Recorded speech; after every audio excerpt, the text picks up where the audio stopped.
back to The Extract, filmed here at the Best Wines Media Tasting Room. And what a treat it is to have with us today the great Pierre Gaillard. Pierre, thank you so much. I'm not Gaillard. You're not Pierre Gaillard. Okay, totally my bad. That was really embarrassing. Okay, but seriously, folks, it's really fun to have one of the great members of this project, Francois Viard.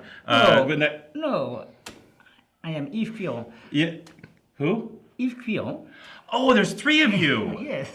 Okay, everybody say hello to Yves Cuilleron. Welcome. God, I swear to God that my guys told me Pierre Gaillard was coming today. How are you? Welcome. Seriously, it's an honor to have Yves Cuilleron in the house.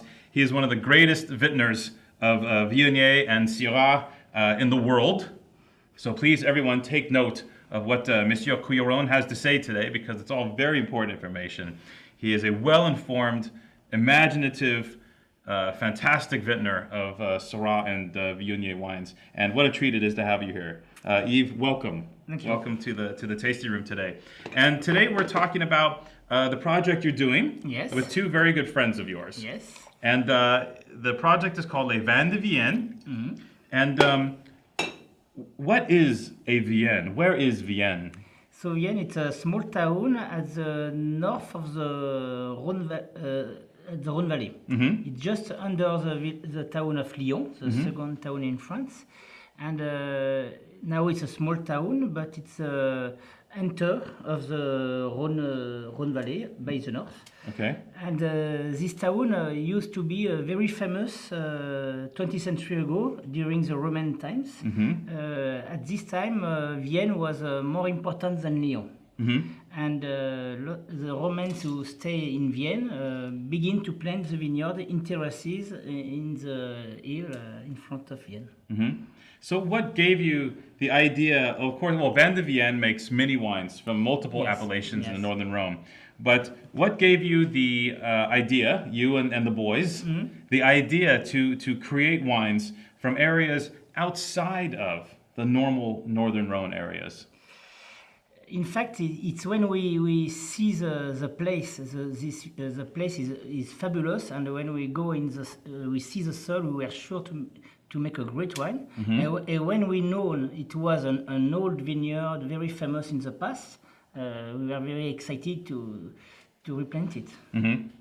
So, and then when you replanted that vineyard, you focused again on Syrah and Viognier. But because it's an old vineyard, we have to replant it as it was. So we read in the old book that it was planted in Syrah and Viognier, so we replanted it in Syrah and Viognier. And because we know also the Viognier and the Syrah, the origin of these two grapes, it's northern Rhone, it's Condrieu, Côte-Rôtie, and we are just in front of Côte-Rôtie in this place, so we replant it normally with these two grapes. Right.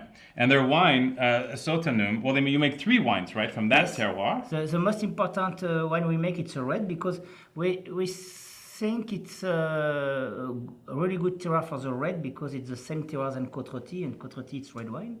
So we plant big majority in red with Syrah. And we also plant Viognier because we read that it was planted in white also. So, but we plant majority in red. Mm-hmm, mm-hmm.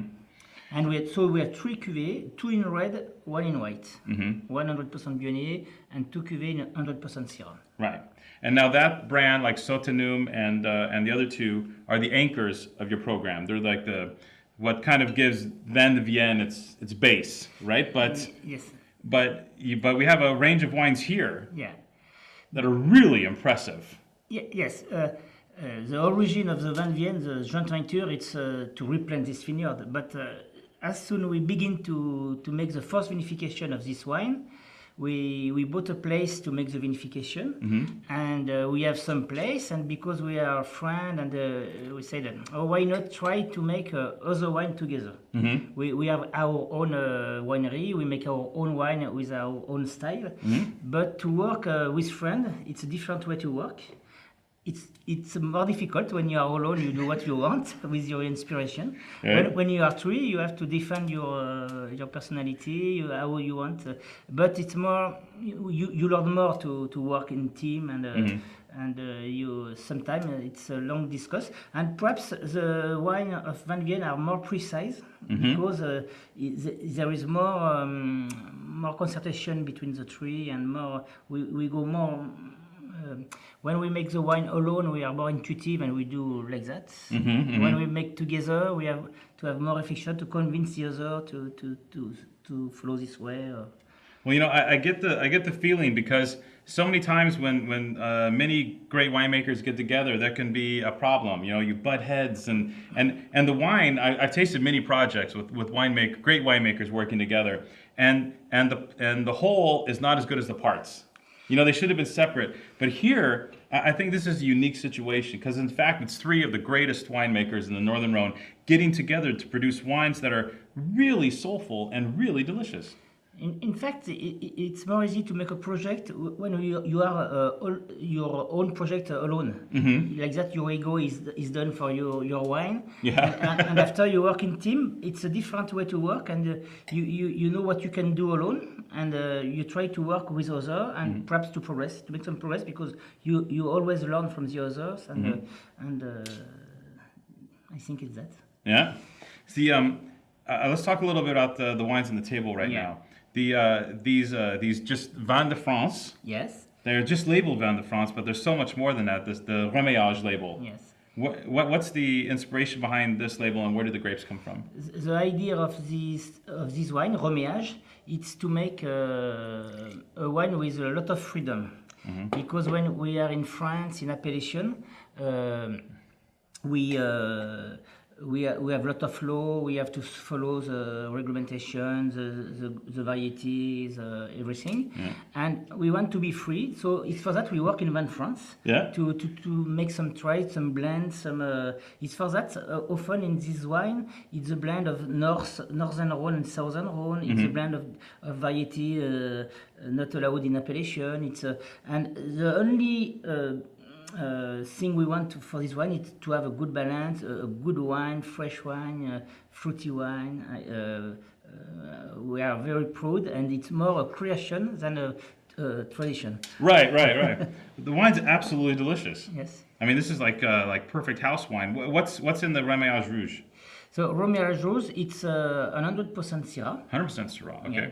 But we blend some Syrah from the northern Rhone and Syrah from the southern Rhone, and like that we have a balance difference that we can have in northern Rhone or southern Rhone because we have some freshness from the north, some more richness from the south. And also we make a vinification to have a fruity, fresh. Man, it's got to be one of the best Syrah values in the world. Seriously, the wine's completely smoking.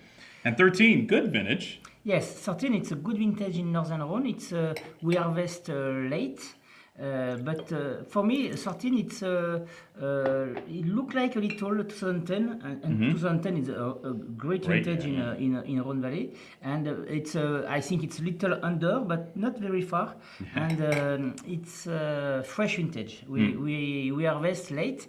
Since the global warming, we harvest now more and more early. And 13 was an exception. We harvest like we harvest 30 years ago in October.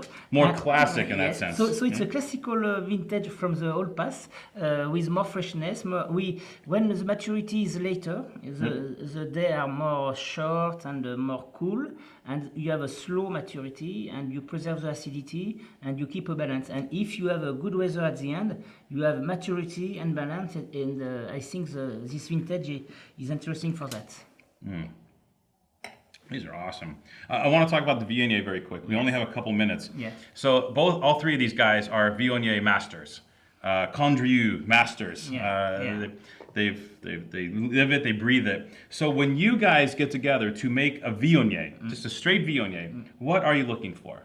So Viognier, it's our grapes. We are very proud of these grapes, and I said often it's Viognier. It's easy grapes, but it's hard grapes too. Because easy because it's aromatic varietal, so with floral flavors like violet, like apricot. So customers like this kind of aromas, but it's a difficult variety because it's difficult to have the balance. Sometimes it can be heavy, it can miss acidity, it can be fat, Yeah. it can be bitter. Yeah. So the idea when we make Condrieu and Viognier also, it's to have this balance, to keep the freshness, to keep the minerality.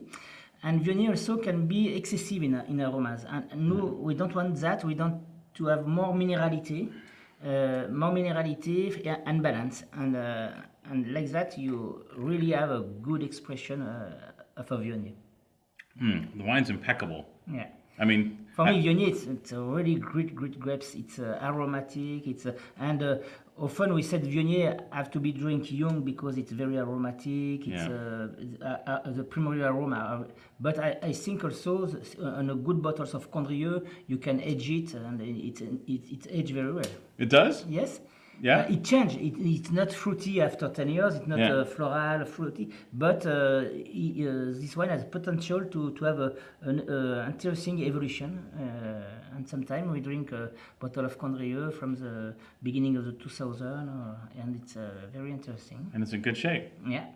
But this wine you would drink a little younger, right? Just the basic Viognier. Yes. Yeah. When you make Viognier in IGP or Vin de France, we make the wine to have really the expression of the grapes mature in northern Rhone, and so we preserve the freshness and the fruity and the balance.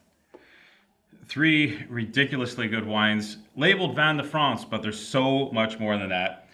Made by 3 of the great Northern Rhone masters, and again, tickled pink to have one of them with us today. Yves Cuilleron, pleasure, sir. Thank you. Yeah, that's a good handshake right there, man. This is your rock star wines. Thanks for watching.